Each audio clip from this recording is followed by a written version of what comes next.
오늘 보실 하나님 말씀은 구약 성경 시편 119편 105절에서 112절입니다. 제가 하마터면 105절을 할 뻔했네요. 말씀을 함께 교독하신 이후에 112절을 합독하시겠습니다. 제가 먼저 105절을 읽겠습니다. 주의 말씀은 내 발의 등이요 내 길의 빛이니이다.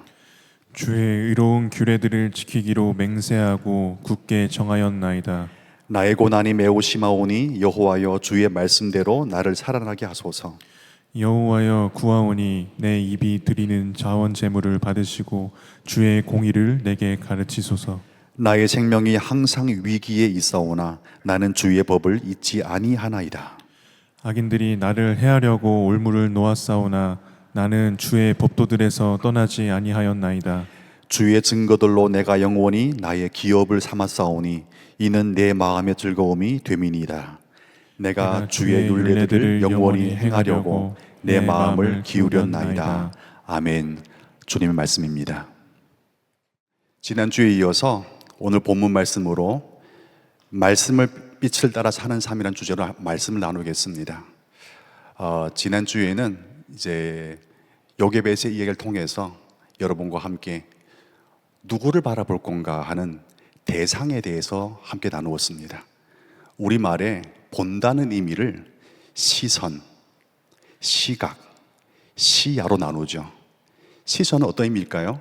대상의 문제예요. 누구를 보느냐. 아버지 하나님 바라보라 했습니다. 오늘은 시각의 문제. 시각은 뭘까요? 관점의 문제입니다. 오늘 처한 우리 상황을 어떻게 이해할 건가? 관점의 문제를 나눌 겁니다. 다음 주일에는 시야의 문제입니다. 어떤 범위로 바라볼 건가? 그분의 섭리 안에서 나는 어떤 범주로 이 믿음을 이해할 건가에 대한 이제 범위의 문제를 나누도록 하겠습니다. 오늘은 시각입니다. 관점이라고 했습니다. 어떻게 바라볼 거냐? 여러분, 맑은 날에 찍은 백두산, 천지물을 본 적 있습니까? 봤냐고 묻지 마십시오. 저는 분명히 봤습니다. 궁금하시죠? 제가 증거 자료를 제시하겠습니다. 혹시 사진 준비되어 있나요? 짠! 찾다가 급히 찾다가 이 사진 찾았는데요. 멋지죠? 이제 내려도 괜찮겠습니다. 여러분, 천지를 바라볼 때, 사진을 바라볼 때 여러분의 1차적인 느낌은 어떤 느낌인가요?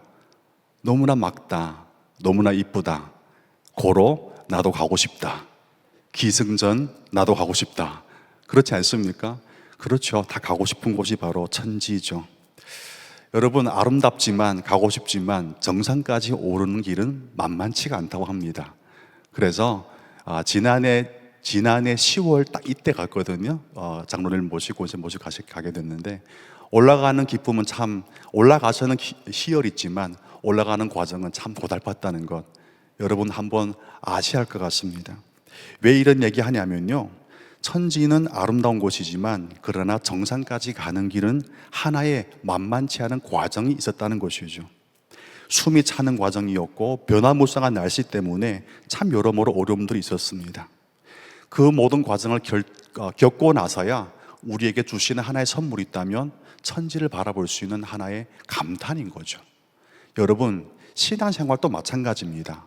감탄은 한꺼번에 주어지는 결론이 아니라 겪다 지나다 보니 자연스럽게 하나님께서 여러분과 저에게 맺어주는 하나의 결론이 되는 거예요. 감탄하고 싶거든 과정을 피하지 마십시오. 오늘은 그 과정에 대한 이야기를 좀 하고 싶습니다. 때론 우리는 성경 말씀을 대할 때도 마치 멋진 천지 사진만을 좋아하고 그 과정에 대해서는 이해를 하지 못하는 것 같은 실수가 있는 것 같아요. 그래서 가장 아름답고 마음에 쏙 들고, 예를 들면 다 줄 거야, 뭐든지 해, 능력을 줄 거다, 그와 같은 이야기는 참 좋아하는데 그 이야기 뒤에는 다른 배경도 함께 있다는 것에 대해서는 크게 관심 갖지 않는 그런 오류가 있다는 것입니다. 그러다 보니 뭡니까? 그 풍경만을 보고 그 풍경을 받쳐주는 배경에 대해서 이해하지 못하니 그런 좋은 면만 보여줄 때는 믿음은 오케이. 그러나 다른 모습이 우리에게 믿음으로 나타날 때는 그 믿음에 대해서 의혹을 가지게 되는 것이죠. 오늘 본문 말씀 시편 119편 아주 긴 장절이지만 특별히 여러분과 저에게는요 아주 익숙한 구절이 있습니다. 바로 시편 119편 몇 절입니까? 105절. 아마 기독교인이라면 다 암송했을 것 같습니다. 어떻게 되어 있습니까?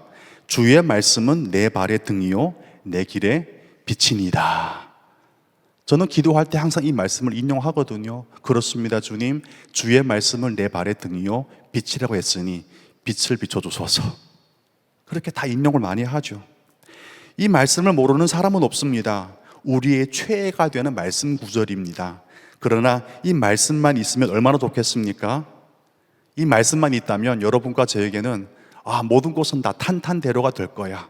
마치 태평양을 다른 배 타고 가는 것이 아니라 항공모함 타고 가듯이 안전할 거야. 그와 같은 안도감이 있지 않겠습니까? 그런데 정말 그럴까요? 이 말씀만 있으면 그렇겠지만, 그러나 이 말씀의 배경에는 또 다른 하나의 상황이 있다는 것을 우리는 아셔야만 합니다. 그렇다면 이 말씀을 했던 이 시인의 상황적인 배경은 어떤 것입니까? 우리가 이해하는 낙관적인 그런 상황이 아니었어요. 아주 엄중했고 고난의 상황이었죠. 어떻게 알 수 있습니까? 107절에 보면 이렇게 되어 있어요. 나의 고난이 매우 심하오니. 한 번 더 해볼까요? 109절 함께 읽겠습니다. 나의 생명이 항상 위기에 있사오나. 마음이 답답해지죠. 불빛만 있어야 되는데 주님 심각합니다. 더 심각한 거 있습니다. 한 번만 더 해볼까요? 110절 함께 읽겠습니다. 시작. 악인들이 나를 해하려고 올무를 놓았사오니. 믿었으면 다 면제가 돼야 되는데 왜 믿는데 이런 말도 안 되는 불청객이 우리 인생 가운데 비일비재하게 서 있단 말입니까? 도대체 그러면 믿는다는 것은 뭘 의미합니까? 내가 원하는 것 주지 않는 믿음이라면 꼭 그 믿음을 소유해야 되는 의미가 무엇일까요? 이것이 바로 말씀의 빛을 따라서 믿음대로 살아갔던 시인의 처한 현실이었습니다. 이 현실을 우리는 무시할 수가 없는 거죠. 왜냐하면 천지 정상에 올라가기 위해서는 올라가야 될 하나의 과정이 있다고 했어요. 그 과정을 무시하고 점프해서 올라갈 수 있는 사람은 없습니다. 그러기에 시편 105절이 말해주는 이 말씀이 빛이 된다는 이 빛은요, 여러분과 저가 바랬던 그런 빛은 좀 아닌 것 같아요. 그럼 어떤 빛입니까? 정작 여러분과 저가 바라는 이 말씀이 빛이 된다는 의미는요, 어두운 저녁, 어두운 밤을 환하게 대낮처럼 비추어주는 그런 햇살과 같은 빛이 되기 원해요. 그러나 성경에 찾아보니까 갑자기 어둠 비추어서 낮이 되게 하는 그런 빛이라고 소개한 경우는 없습니다. 그렇게 말씀하지 않아요. 오히려 사방이 막힌 캄캄한 동굴 속에서도 여전히 은은하게 켜져 있는 하나의 등불과 같습니다. 촛불과 같습니다. 저희 교회는요, 지하에 있기 때문에 등불이 다 이렇게 꺼지게 되면 어떻게 됩니까? 가장 기본적인 질문입니다. 어떻게 될까요? 어두워집니다. 그러면요, 손가락 앞에 놔도 잘 안 보여요. 그러나 여러분 걱정하지 않아도 괜찮습니다. 출구에 보면 뭐가 있습니까? 은은하게 비춰져 있는 여기가 문이야 하는 안내 그 등불이 보여지죠. 여러분, 바로 이런 상황이에요. 환하게 막 비춰주는 다 보이는 상황이 아니라 다 깜깜할지라도 여전히 이곳은 너가 나갈 길이다 라고 은은하게 비춰주는 하나의 등잔과 같다는 겁니다. 바로 그것이 오늘 본문 성경에 말씀하신 빛의 의미인 것이죠. 그러니 여러분이 기대한 것과 정작 하나님이 여러분과 저에게 말씀을 통해서 주고자 하는 빛의 의미는 좀 다른 것 같아요. 그러나 나의 고집으로 하나님을 설득하려 하지 마십시오. 주님은 더 세십니다. 오히려 주님의 설득에 여러분이 설득당하는 게 훨씬 더 편합니다. 그런 거구나. 그래, 지금까지는 환한 빛을 원했지만 은은하게 어두운 곳에서 출구를 가르쳐주는 빛을 했으니 이제부터는 눈을 비비고 어디 출구가 있나 한번 말씀 가운데 찾기 위해서 노력하는 사람이 되어야 되겠다라고 결심하는 것이 정작 여러분과 제가 가져야 되는 삶을 살아가는 지혜요, 의미 있는 믿음 생활이라고 저는 믿어집니다. 여러분, 다시 말하면 성경이 말씀하시는 이 빛은요, 여러분에게 환경을 뒤집어주는 말씀이 아니라 오히려 여러분에게 이 처한 환경 속에서 방향을 정해주는 말씀이라는 겁니다. 즉 다시 말하면 믿음은 방향의 문제이지 환경에 뒤집어지는 계량의 문제가 먼저 아니거든요. 하나 우리는 당장 이것이 필요해요. 방향은 그 다음 문제. 그러나 하나님은 그렇게 이야기하지 않는다는 것이 여러분과 제가 경험하는 믿음 안에 딜레마가 있는 겁니다. 여러분, 믿음은요, 우리를 고난의 현실에서 꺼내서 안전한 온실로 바로 들어가는 셔틀버스가 아닙니다. 우리는 그렇게 원하지만. 그래서 필립 얀시라는 작가가 있는데요, 그분은 많은 책을 쓰셨죠. 아마 본 분도 계실 겁니다. 그분이 쓴 책 제목 중에 하나 아주 특이한 제목이 있어요. 어떤 제목이냐면 하나님, 나는 당신께 실망했습니다. 갑자기 읽어봐야겠다는 마음이 생기지 않습니까? 그래, 나는 지금까지 실망했단 말 차마 못했어. 다른 사람이 나를 바라보건대 믿음이 없다 할까봐. 그런데 이렇게 대단한 필립 얀시도 책을 썼다니까요. 어떤 책 제목이라고요? 하나님, 나는 당신께 실망해 버렸습니다. 여러분 궁금하시거든 사셔서 읽어보십시오. 그러면 시편 119편 말하는 이 믿음의 현실, 빛이라는 현상이 여러분과 저에게 뭘 의미하는지를 정확하게 알 수 있을 것 같습니다. 하나님은 여러분과 제가 실망하는 걸 두려워하지 않습니다. 어찌 보면 실망해도 괜찮습니다. 만약 우리가 실망했기 때문에 그분의 존엄이 사라지게 된다면 그분은 애당초 하나님이 아니었을 것입니다. 여러분이 실망하지만 하나님은 실망의 자리에서 끝끝내 그 자신을 증명해 보이는 분이시기 때문에, 실망한 자리에서 오히려 그분의 더 빛나 보이게 하는 분이시기 때문에 그분은 오히려 여러분이 그분에 대해서 궁금증을 가지기 원하십니다. 여러분 그 궁금증 가지셔야 돼요. 여러분, 믿음이란 무엇이죠? 지금 당장 아무런 변화도 보이지 않을지라도 어둠의 한복판에서 여전히 하나님의 말씀, 변치 않는 유일한 출구임을 붙들게 하는 것이 믿음인 겁니다. 그래서 다 바라지 마시고 오직 출구의 은은한 등불을 바라보면서 저것이 길이라면, 출구라면 나는 더듬으면서 가다 보면 부딪히겠죠. 넘어져도 집니다. 괜찮아. 적어도 저쪽으로 가야 되는 방향은 나에게 있으니까. 바로 그런 마음으로 한 걸음 한 걸음 갔던 것이 히브리서 11장에 말씀하였던 믿음의 선진들의 삶의 여정이 아니었던가요? 그렇다면 믿음은 어둘지라도, 지금 당장 내가 원하는 답이 보이지 않을지라도 주님께서 저 앞쪽에 보여진 희미한 인생 출구를 바라보며 한 걸음 한 걸음 터벅터벅 나가는 게 그게 믿음인 것이죠. 오늘 말씀을 통해서 여러분과 저와 함께 어떻게 이 상황 가운데 믿음을 해석할 건가 좀 더 진지하게 나눠보기 원합니다. 함께 말씀 읽겠습니다. 어둠 속에 이 빛을 본 사람은 이렇게 말씀합니다. 106절 말씀 함께 한 목소리로 주의 의로운 규례들을 지키기로 맹세하고 굳게 정하였나이다 라고 고백했습니다. 시인은 이 상황 속에서 어떻게 했습니까? 결정했다, 맹세했다고 했습니다. 보통 이 구절을 읽으면 바로 우리는 어떻게 생각하죠? 그래, 신앙은 결시 나의 결단이야. 할 수 있다. 신앙은 나의 결단이야. 맞는 얘기입니다. 그러나 그것이 전제가 되면 여러분의 신앙은 가다가 얼마 못 갈 것 같습니다. 그것이 전제가 돼서는 안 되죠. 만약 시인이 그 맹세가 단지 인간적인 결심, 할 수 있다는 긍정이었다면 바로 다음 절에 나오는 시인의 애타는, 애원의 기도는 이해할 수가 없습니다. 시인은 뭐라고 고백했죠? 107절 말씀 나의 고난이 매우 심하오니 여호와여 주의 말씀대로 나를 살아나게 하소서. 여러분, 좀 전에 할 수 있다, 하면 된다 해놓고 지금은 주님 죽겠습니다, 제발 좀 살려주세요, 이런 뉘앙스인 거예요. 만약 신앙이, 나의 믿음이 나의 긍정으로 이제 생발되어진 어떤 열매라면, 하나님께서 허락하신 보상이라면 여러분 그 다음 구절은 이해할 길이 없어요. 왜? 긍정의 사람인데 어째 지금 와서는 이렇게 애원하는가? 그 애원은 불신앙의 표현이거든요.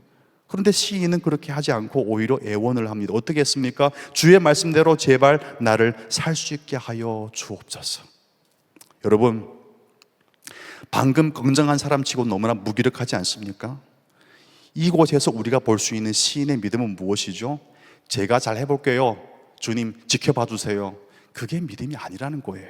다시 말하면 제가 잘 해보겠습니다가 아니라 주님 힘들어 죽겠습니다.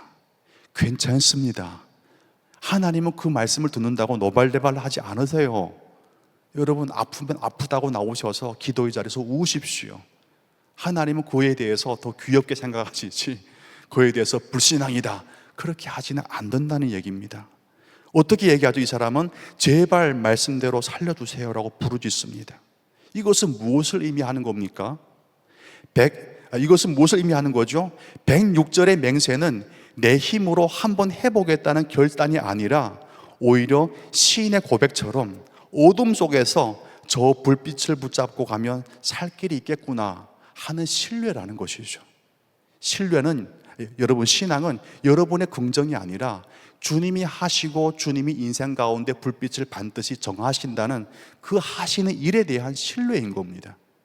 그러니 여러분 자아긍정으로부터 믿음의 방향을 주님을 향한 신뢰로 다시 재조율하는 이 시간이 될 수 있기를 바라겠습니다. 여러분 신앙생활은 우리의 결심이 있는 노력으로 하나님 앞에서 점수를 따는 그런 수련 과정이 아닙니다. 오히려 믿음으로 산다는 것은 무엇이죠?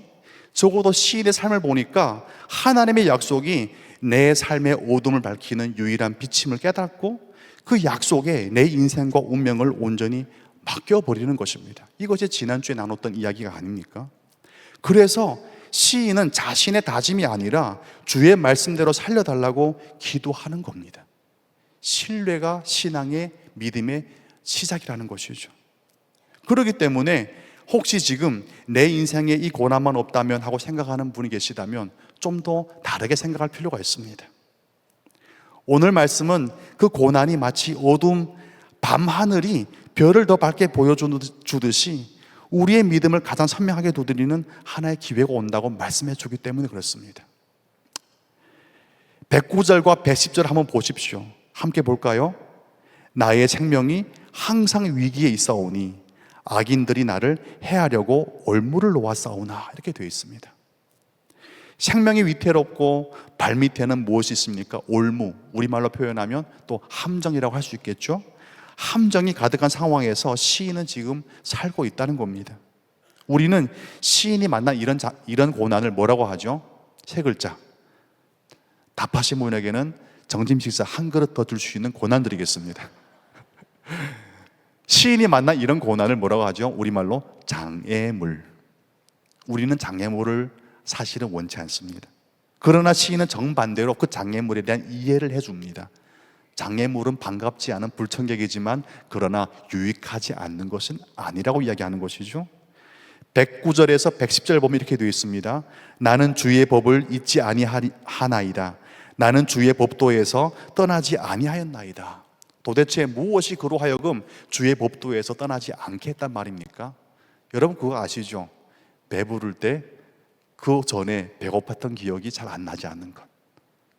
아고레 자문이 뭐라고 했습니까? 너무나 배고프기도 하지 마시고 부르게도 하지 마소서.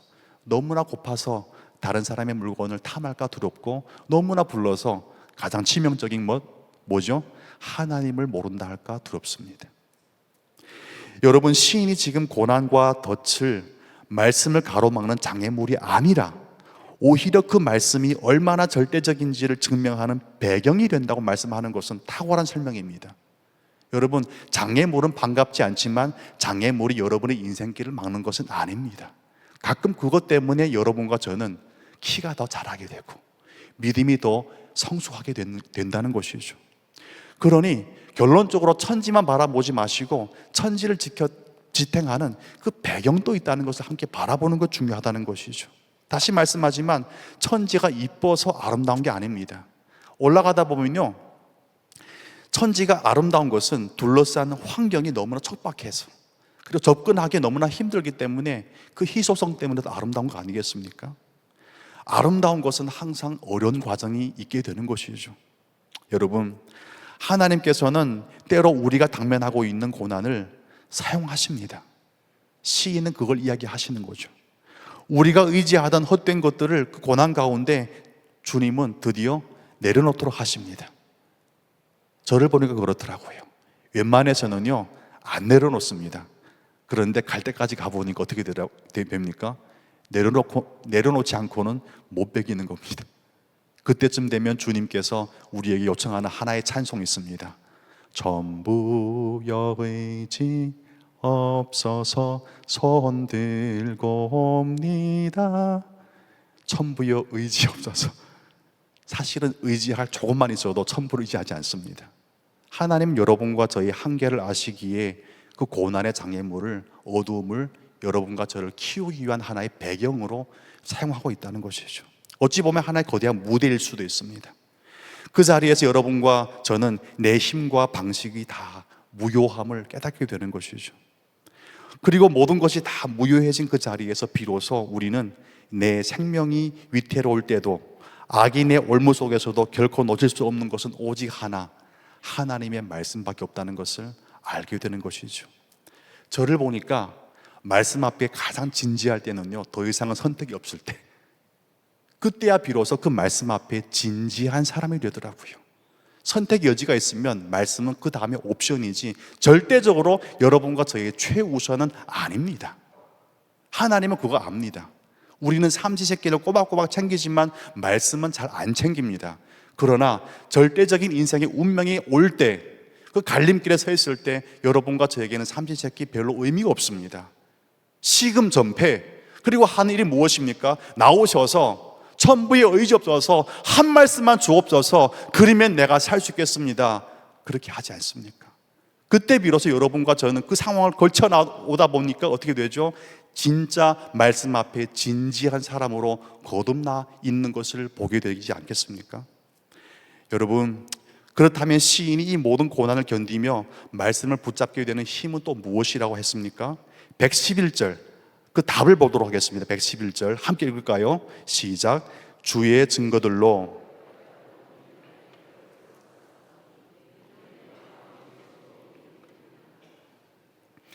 아멘. 여러분, 여기서 시인은 뭐라고 했죠? 주의 증거들로 나의 기업을 삼았사오니. 증거가 어떤 말씀입니까? 증거가 어떤 의미죠? 바로 주의 말씀이라는 얘기예요. 주의 말씀으로 나의 기업이 되었습니다.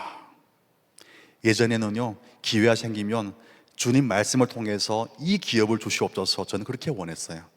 그런 나중에 다 깨닫고 보니까, 철들다 보니까 주님 말씀이 내 인생의 기업입니다, 이렇게 되더라고요. 여러분 어디까지 오셨습니까? 저처럼 주의 말씀은 수단이 되어서 이 기업을 성취하는 완벽한 힘이 되소서, 다 그렇게 시작합니다. 그렇지 않는 채 하지만요. 그러나 나중에 어떻게 되죠? 주님, 다 필요 없습니다. 주의 말씀 자체가 내 인생의 기업입니다. 우리 갈렙 성도님들은 그 자리까지 여러분의 믿음이 여러분을 만들어 갈 수 있기를 바라겠습니다. 바로 그것이 아름다운 것이 아니겠습니까? 여러분, 기업은 어떤 것이죠? 자녀에게 물려주는 가장 귀한 유산을 의미합니다. 그런데 시인이 여기서 우리의 이해를 뒤흔드는 하나의 설명을 하시죠. 그 설명은 뭡니까?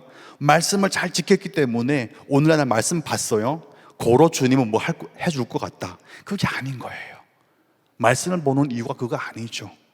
말씀을 잘 지켰기 때문에 내가 원하는 유산을 받을 것이라가 아니라 말씀 자체가 나의 영원한 유산이 된다. 그것이 바로 성숙이라는 것이죠. 이것이 바로 기독교인이 가져야 되는 기독교 신앙의 바른 믿음관입니다. 어떻게 볼 거냐? 여러분, 믿음은 무엇이라고 했습니까? 믿음을 통해서 무엇을 얻어내는 과정이 아니라 오히려 믿음을 통해서 말씀이 내 인생 가운데 제일 중요한 유산이 되게 하는 것, 기업이 되게 하는 것, 그것이 믿음이 할 수 있는 첫 번째 역할이라는 것이죠. 여러분의 믿음은 어떻게 설정되어 있나요? 그 모드는 어떤 모드입니까? 말씀은 내 삶을 더 낫게 만들기 위한 도구가 아닙니다. 여러분의 믿음도 똑같습니다. 말씀 속에서, 믿음 안에서 하나님 자신을 만나는 것이 신앙의 의미이요, 그 믿음이 여러분과 저에게 하는 역할이죠.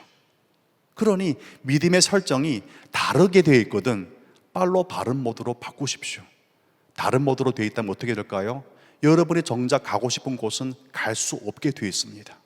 분명히 믿음으로 작동시켰는데 왜 자꾸 나에게는 다른 방향이 생기는 거지? 한숨만 생기는 거지? 왜 다른 사람은 갈 길이 없어 보일지라도 주님만 바라보며 갑니다, 이렇게 아름답게 신앙 고백하는 나는 안 되는 거야? 안 되는 게 아니라 여러분의 믿음 설정 모두가 방향이 달라서 그렇습니다. 믿음은 얻어주는 모두가 아니라 믿음은 얻게 하는 것이죠. 뭘 어떻게 하는 것입니까? 세상은 비우고 주님을 얻게 하는 것입니다. 여러분, 말씀 속에서 하나님 자신을 만나는 것이 신앙의 목적이라면 여러분의 믿음도 하나님을 얻는 것, 하나님이 내 인생 가운데 주인 되게 하는 것, 그것이 믿음의 1순위가 되어야 된다는 것이죠. 여러분은 성경 말씀을 어떻게 대하고 계십니까? 마침 지난주에도 저희 말씀 주간을 보냈습니다. 많은 분들이 그래요. 주님 뜻 주소서, 주님 뜻 주소서, 주님 뜻대로 살기로 했네. 근데 찬양 부르는 분이 말씀을 안 펼치는 거예요. 주님 답답한 거예요. 얘야, 찬양하지 말고 집에 가서 그 먼지 묻은 성경책 꺼내서 좀 펼쳐. 거기 내 마음이 다 있어. 아, 주님 그거 너무 귀찮고요. 지금 당장 뜻 주시옵소서. 그때 주님은 약간 언성이 높아질 것 같아요. 내가 말씀했잖니? 뭐라고요? 말씀 바라고. 여러분, 주님 뜻대로 구하지 마시고, 주님 뜻을 구하지 마시고, 주님 뜻만 구하지 마시고 주님 말씀을 펼치십시오. 그 안에는요, 주님이 이미 하고 싶은 말씀 다 있습니다. 말씀을 펼치는 사람이 주님의 뜻을 아는 사람이요, 그 사람이 바른 믿음으로 인생을 해석하고 살 수 있게 되는 것이죠. 여러분은 어떻게 말씀을 대하십니까? 여러분의 말씀은 여러분의 삶 가운데 어디까지 와 있죠? 여러분은 말씀을 나의 삶 가운데 필요한 것을 지켜내는 하나의 이제 의무 목록으로 생각합니까? 아니면 그 말씀 자체가 내 인격이요, 내 신앙 삶입니까? 지금 시인은 고난을 통해 깨달은 것이 있습니다. 하나님의 주시는 최고의 선물은 바로 말씀입니다. 바로 그 사실이죠. 왜냐하면 그 말씀 안에 하나님 자신이 있기 때문에 그렇습니다.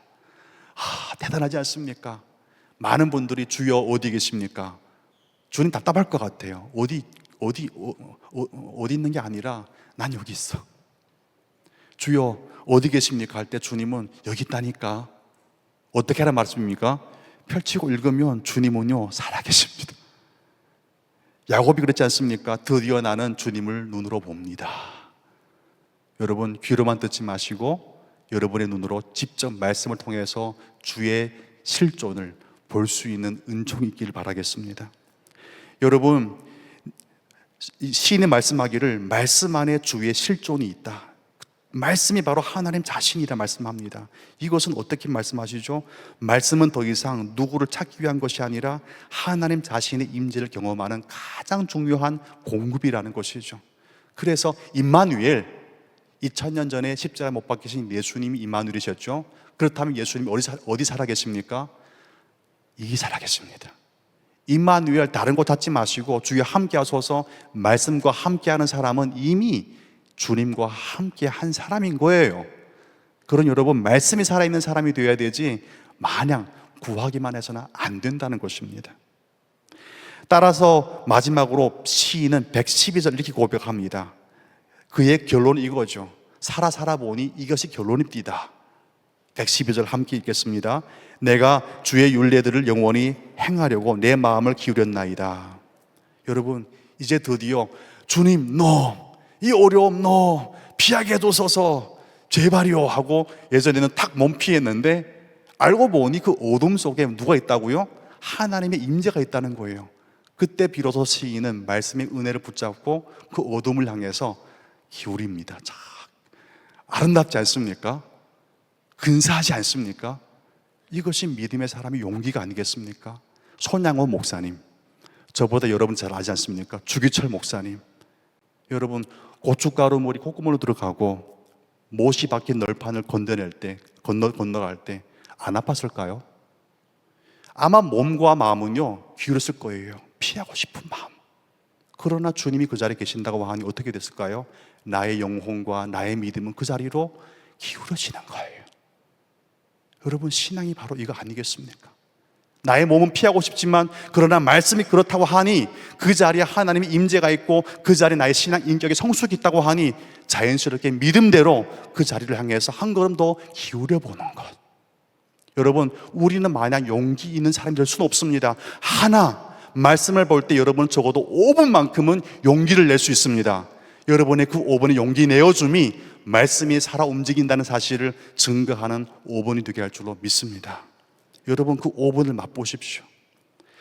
사랑하는 성도 여러분, 설교를 좀 마무리하겠습니다. 여러분의 마음을 잠시 들여다보십시오. 나의 오늘날의 한숨을 들여다보십시오. 설 때마다 아이고 나오는 나의 건강을 들여보십시오.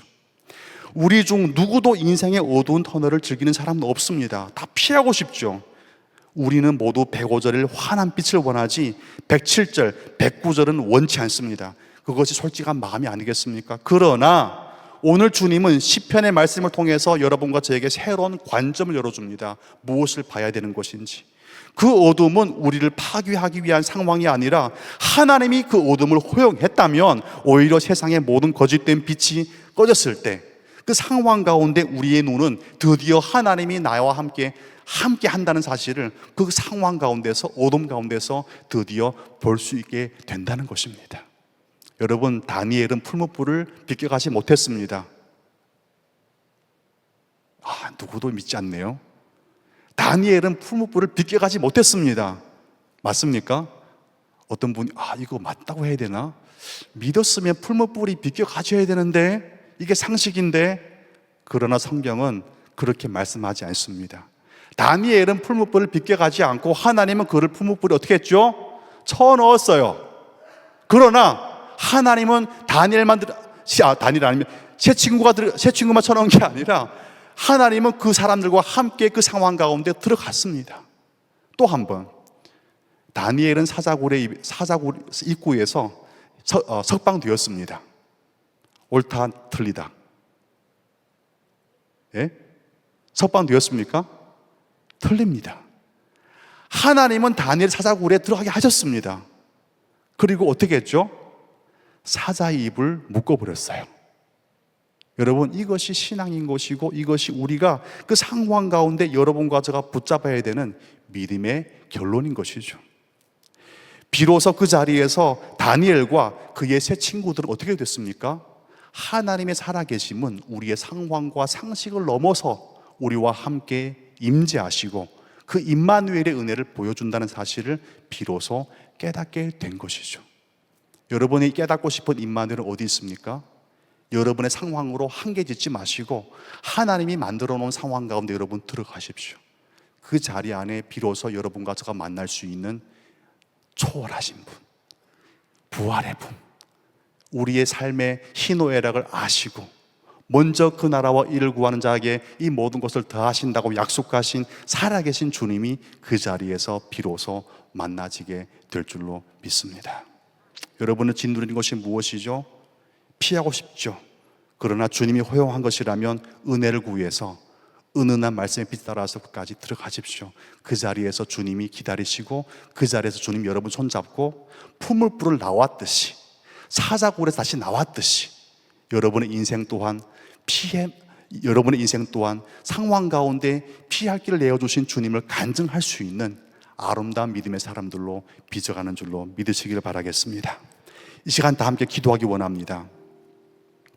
105절 말씀, 주의 말씀은 내 발의 등이요 내 길의 빛이니이다. 세상은 어떻게 이야기합니까? 인생 삶 쉽게 해주는 게 그게 좋은 믿음이 아니겠어?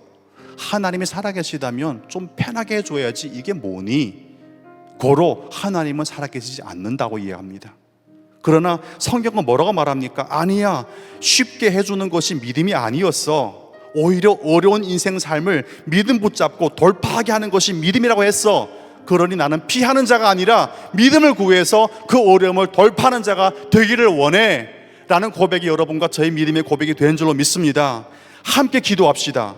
우리의 눈이 세상의 거짓된 빛에 속지 않게 하시고 모든 어둠과 두려움 속에서도 오직 말씀의 빛을 붙잡고 끝까지 승리하는 믿음의 사람으로 살게 하여 주옵소서. 주님 이름 부르시고 기도하겠습니다. 주여,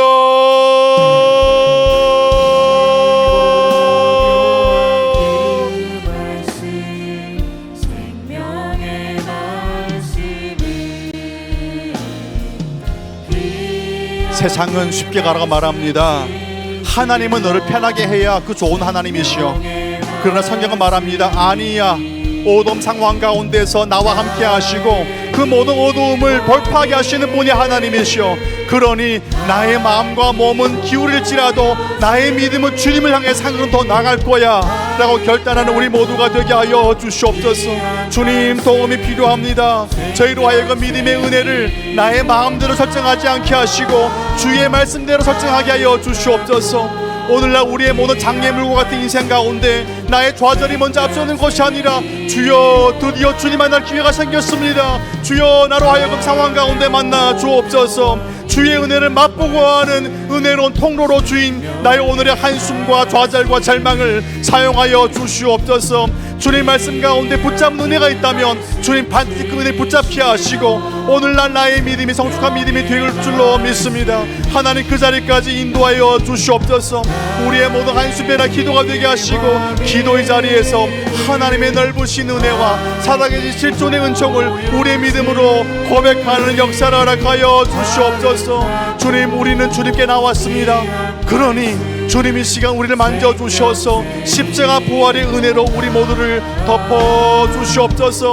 주여, 우리를 덮어주시옵소서. 주여, 우리를 덮어주시옵소서. 우리의 기도를 인도하여 주시옵소서.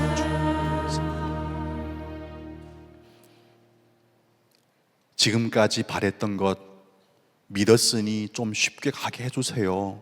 제발 부탁할게요.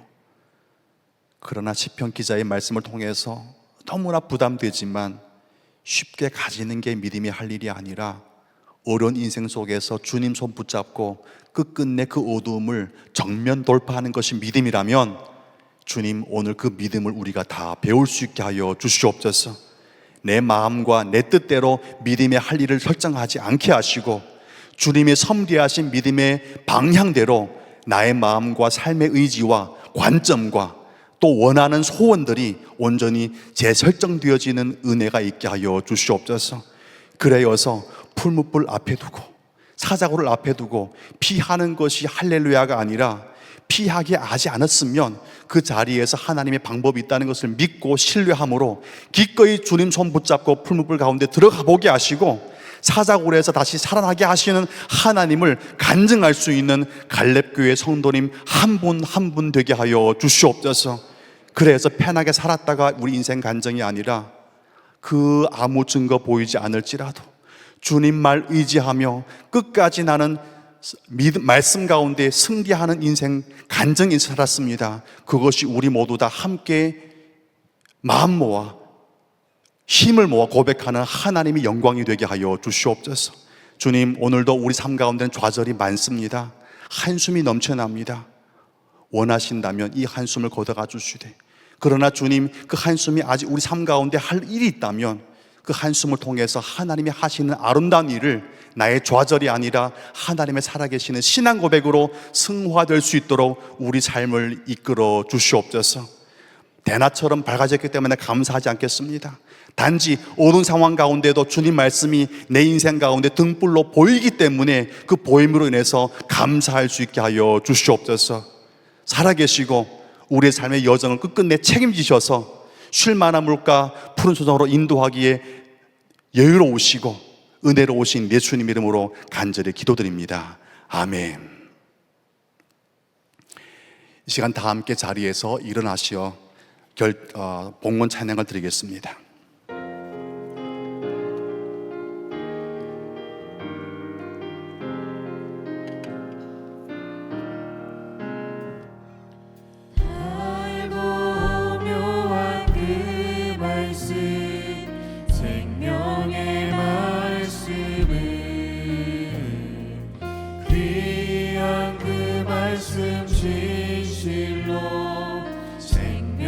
다시 한번 부르겠습니다. 다시 한번 부르겠습니다. 달고 오묘한 그 말씀.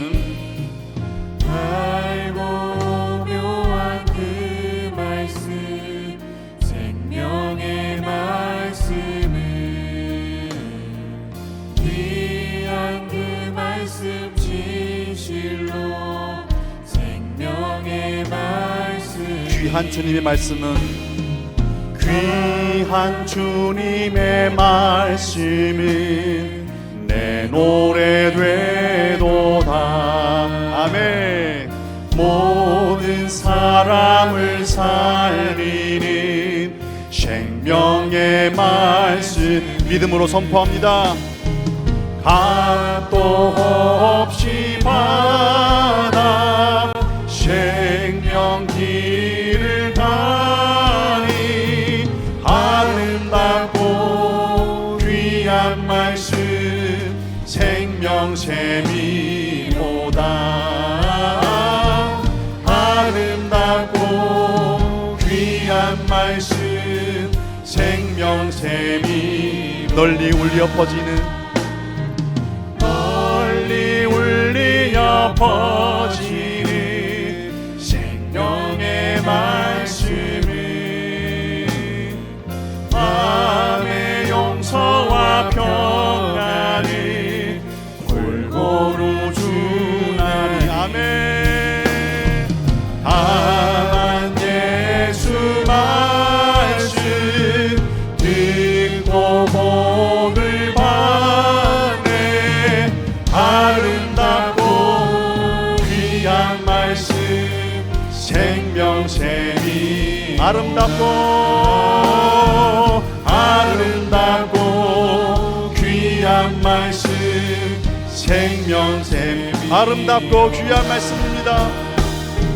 아름답고 귀한 말씀 생명샘이로다. 아멘. 아름답고 귀한 말씀 생명샘이로다. 아멘.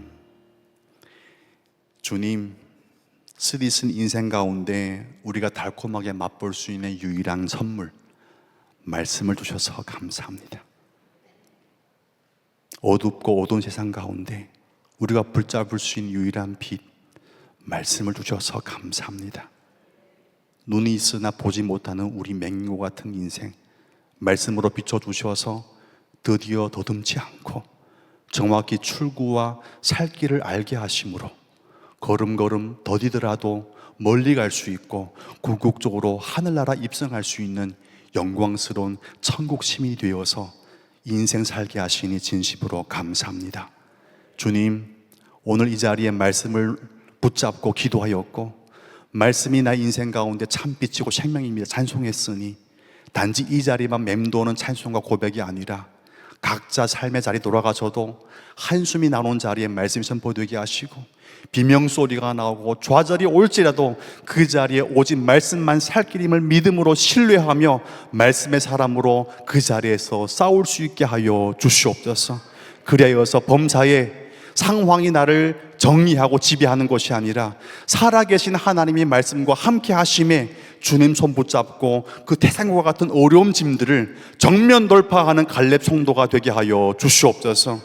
주님만 살아계시니 말씀으로 내 인격과 신앙과 믿음 가운데 살아계시고 오늘날 나의 아픔과 좌절과 기도 제목의 가운데 살아계어 계셔 주시옵소서. 주님, 예물을 드려 싸우니 흠양하여 주시고 예물이 쓰이는 곳곳마다 하나님의 뜻이 이루어지게 하여 주시옵소서. 이제는 우리 구주 예수 그리스도의 은혜와 아버지의 크신 사랑과 성령 하나님의 교통하심이 오직 말씀의 사람으로 살기를 결단하며 그 결단이 영원히 주님 앞에 가기 전까지 유효하기를 바라는 갈렙 성도님들의 모든 삶의 여정 위에 영원히 함께하기를 간절히 축원하옵나이다. 아멘.